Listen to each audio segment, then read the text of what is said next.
اعوذ باللہ من الشیطان الرجیم بسم اللہ الرحمن الرحیم السلام علیکم رحمۃ اللہ وبرکاتہ۔ جیسے کہ کل بھی سورہ آل عمران کی چند آیتوں کا ترجمہ تفسیر و خلاصہ بیان کیا تھا، جس میں ارشاد ربانی ہو رہا تھا وہ لوگ جو ڈرے اپنے رب سے، ان کے لیے باغات ہیں جن کے نیچے نہریں ہیں، ہمیشہ رہیں گے اس میں۔ یہ مہمان نوازی ہوگی اللہ کے یہاں سے، اور جو اللہ کے یہاں ہے سو بہتر ہے نیکوکار کے لیے۔ آگے ارشاد ربانی ہے وَإِنَّ مِنْ أَهْلِ الْكِتَابِ لَمَن يُؤْمِنُونَ بِاللَّهِ وَمَا أُنزِلَ إِلَيْكَ وَمَا أُنزِلَ عَلَيْهِمْ خَاشِعِينَ لِلَّهِ، اور کتاب والوں میں بعض وہ ہیں جو ایمان لاتے ہیں اللہ پر، اور اس پر ایمان لاتے ہیں جو اتارا گیا تمہاری طرف اور جو اتارا گیا ان کی طرف، اور ڈرتے ہیں اللہ سے۔ اس آیت میں رب العزت یہ فرما رہے ہیں کہ اہل کتاب میں سے بعض لوگ وہ ہیں جو ایمان رکھتے ہیں اللہ پر، اور اس پر ایمان لاتے ہیں جو نازل کیا تم پر، جو کچھ بھی نازل کیا گیا ہے تم پر، اور اس پر بھی ایمان لاتے ہیں جو نازل کیا گیا ہے ان کی طرف، خواہ ان کے لیے دلوں میں اللہ کے خوف ہو، عاجزی انکساری کرتے ہیں، اور وہ لوگ ڈرتے ہیں ہر حال میں اللہ سے۔ پھر دوسری طرف اللہ تعالیٰ ان لوگوں کا ذکر کر رہے ہیں لَيَشْتَرُونَ بِآيَاتِ اللَّهِ ثَمَنًا قَلِيلًا، نہیں خریدتے اللہ کی آیات پر مول تھوڑا، یعنی کہ وہ اللہ کی آیتوں پر حقیر سی قیمت پر فروخت نہیں کرتے۔ اولئک لہم اجرہم عند ربہم، جن کے لیے مزدوری ہے ان کے رب کے پاس۔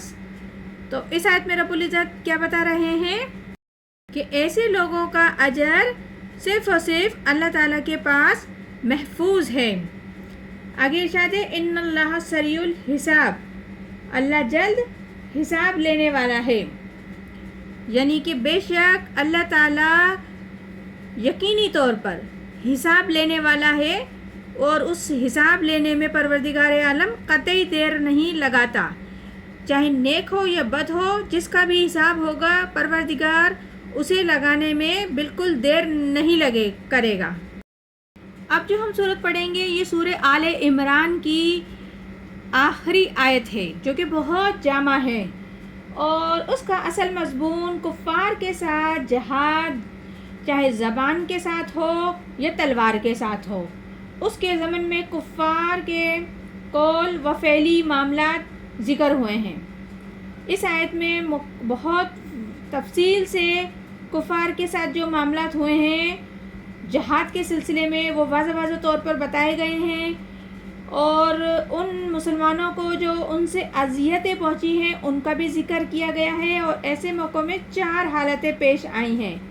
ایک تو کفار نے جو اذیت دی ہے وہ برداشت کرنا، پہلی حالت میں بطور خود صبر اور استقلال کی ضرورت پہ زور دیا گیا ہے، اور دوسری حالت میں تقوی کی حاجت پر زور دیا گیا ہے، تاکہ جوش اور غصے میں فریق مخالف کے ساتھ شدت یا کسی بھی قابل تعظیم کی شان میں بے ادبی نہ ہو جائے، جیسے کہ اکثر مناظروں میں ہو جاتی ہے۔ اور تقوی کو صرف دوسری حالت کے ساتھ خصوصی نہیں کیا، بلکہ ہر حالت میں اس پر زیادہ زور دیا گیا ہے کہ ہر حال میں انسان تقوی کی روش اختیار کرے گا تبھی وہ کامیاب ہوگا، اور حدود شریعہ سے تجاویز نہیں کرے گا، یعنی کہ شریعت کے حدود میں رہ کر تمام اسے عمل کرنے ہیں۔ اسی لیے ختم پر ان 4 باتوں کا حکم اور اس کی تکمیل پر اجزا بیان فرمایا گیا ہے۔ ارشاد ربانی ہے یا ایھا الذین آمنوا اصبروا وصابروا ورابطوا، اے ایمان والو صبر کرو اور مقابلے میں صبر کرو اور مضبوط رہو۔ اس آیت میں رب العزت فرما رہے ہیں اے ایمان والو صبر کرو، اور صبر کرنے میں اپنے دشمنوں سے بھی آگے نکل جاؤ، اور ان سے بڑھ کر قربانیاں دینی پڑے تو دو، تب ہی تو تم حقیقی معنوں میں اللہ تعالیٰ کے صحیح وفادار ثابت ہوں گے. اور اہل ایمان صبر کرو، جان گزاری بھی ہو اور ان کے مقابلے میں دوسروں سے آگے نکل جاؤ اور مضبوط رہو، یعنی کہ کوئی تمہیں توڑ نہ سکے. ایمان کے معاملے میں تم اتنے مضبوط ہو کہ کسی بھی قسم کی باتوں سے اور ڈگمگا دینے والی حرکتوں سے، کسی کے عمل سے تم نہیں ٹوٹو، تم اتنے مضبوط ہو جاؤ. واتقوا اللہ لعلکم تفلحون، اور اللہ تعالیٰ سے ڈرتے رہو تاکہ تم کامیاب ہو جاؤ. یعنی کہ رب العزت ادھر سمجھا رہے ہیں اہل ایمان والوں کو کہ ہر حال میں تم اللہ تعالیٰ سے ڈرو اور حدود شریعت سے نہ نکلو تاکہ تم کامیاب ہو جاؤ. آخرت میں بھی، دنیا میں بھی کامیاب ہوں گے اور آخرت میں بھی ضرور کامیاب ہوں گے. اور بعض اوقات دنیا میں تم اتنے کامیاب ہو جاؤ گے، اللہ اگر چاہے گا، اللہ کا حکم ہوگا تو تم دوسروں پہ غالب آ جاؤ گے. اور یہی آخری اور اہم ترین چیز ہے انسان کی زندگی کی کہ اللہ تعالیٰ کا تقوی اختیار کرے اور کرے رکھے، کیونکہ تقوی میں ہی فلاح ہے. کیونکہ ایسے ہی گھر بیٹھے بیٹھے فلاح نہیں مل جاتی، یعنی کہ کامیابی نہیں مل جاتی.